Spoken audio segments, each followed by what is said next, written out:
Hello everyone, आप देख रहे हैं चैनल अमीन इन्फो।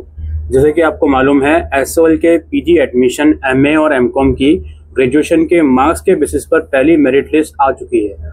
इस लिस्ट के आने के बाद कुछ कॉमन डाउट्स स्टूडेंट्स के आ रहे हैं, जिनका नाम नहीं आया उनके भी, जिनका नाम आया है उनके भी। तो आइए डिस्कस करते हैं इन कॉमन डाउट्स को। सबसे पहले, इस मेरिट लिस्ट में जिन जिन बच्चों का सिलेक्शन हुआ है, नाम आया है, उन्हें 9 अक्टूबर तक का टाइम है। 9 अक्टूबर तक उन्हें अपने पीजी एडमिशन पोर्टल में जाके अपने डिटेल्स के थ्रू लॉगिन करके फीस पेमेंट कर देनी है। हो सकता है अभी फीस पेमेंट का लिंक आया नहीं हो, बट कोई घबराने की बात नहीं है। आपका सिलेक्शन हुआ है तो डॉक्यूमेंट वेरीफाई हो जाएंगे आपके डैशबोर्ड में और फीस पेमेंट का लिंक 9 अक्टूबर से पहले पहले आ जाएगा। You don't need to worry about it. इसमें एक बात और ध्यान रखने की है, कुछ बच्चों को इस तरह के मैसेज भी आना स्टार्ट हो गए हैं। अगर आपके डॉक्यूमेंट में कोई गड़बड़ी पाई जाती है, क्योंकि डॉक्यूमेंट अपलोड करने का भी टाइम दिया गया था, उसमें भी आपने अगर डॉक्यूमेंट अपलोड नहीं करे, तो अगर कुछ गड़बड़ी पाई जाती है तो पोर्टल में डॉक्यूमेंट को री अपलोड करने का ऑप्शन आएगा और आपके पास ईमेल भी आएगा या एसएमएस भी आ सकता है कि डिस्क्रिपेंसी है, इसको रिजॉल्व कीजिए। तो इन चीज़ों का ज़रूर से ध्यान रखें जिन बच्चों का सिलेक्शन हो गया है।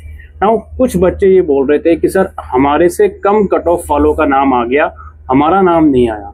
इसके लिए सबसे पहले एक पॉइंट आपको समझना है। आप लोग कट ऑफ देख रहे होंगे, एक कट ऑफ 1A की आई हुई है, एक कट ऑफ 2A की आई हुई है।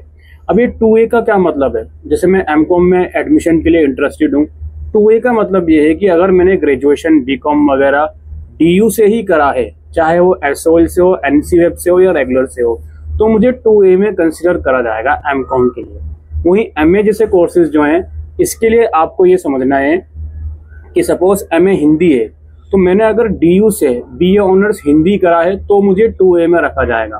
MA पॉलिटिकल साइंस है, मैंने DU से BA ऑनर्स पॉलिटिकल साइंस करा है तो मुझे कैटेगरी 2A में रखा जाएगा। इसी तरीके से संस्कृत या हिस्ट्री में मास्टर्स कर रहे हो तो पर्टिकुलर सब्जेक्ट में ऑनर्स DU से करा है, उस कंडीशन में आपको 2A में रखा जाएगा और बाकी की कंडीशन में आपको 1A में रखा जाएगा। तो अपना कंपैरिजन अपनी कैटेगरी के हिसाब से कीजिए। आप 2A में आ रहे हो और 1A वाली कट ऑफ देख के कह रहे हो कि सर मेरा नाम नहीं आया, उसमें कम मार्क्स वाले को भी है, तो ऐसा ना करें जी। अगर इसके बावजूद भी आपको लगता है कि आप सही कैटेगरी चेक कर रहे हो, स्टिल आपका नाम एडमिशन लिस्ट में नहीं है, तो भाई मंडे को एसओएल नॉर्थ कैंपस विश्वविद्यालय जाकर इसकी कंप्लेंट कीजिए। मैं कॉल करने को नहीं बोल रहा हूँ, मैं ईमेल करने को नहीं बोल रहा हूँ, क्योंकि मुझे नहीं पता उसका रिस्पॉन्ड आएगा या नहीं आएगा। आप सीधा मंडे को कैंपस जाकर क्वेरी कीजिए। अगर आपको लगता है कि सब कुछ डिटेल्स आपने सही डाली थी, उसके बावजूद भी आपका सिलेक्शन नहीं हुआ और आपसे कम मार्क्स वालों का सिलेक्शन हो रहा है, इसी के रिगार्डिंग हम इतना कह सकते हैं, ठीक है। बाकी डॉक्यूमेंट वेरिफिकेशन जिसका पेंडिंग है, सिलेक्शन हो गया, अगेन मैं रिपीट करता हूँ, हो जाएगा वेरिफिकेशन और पेमेंट का लिंक आ जाएगा।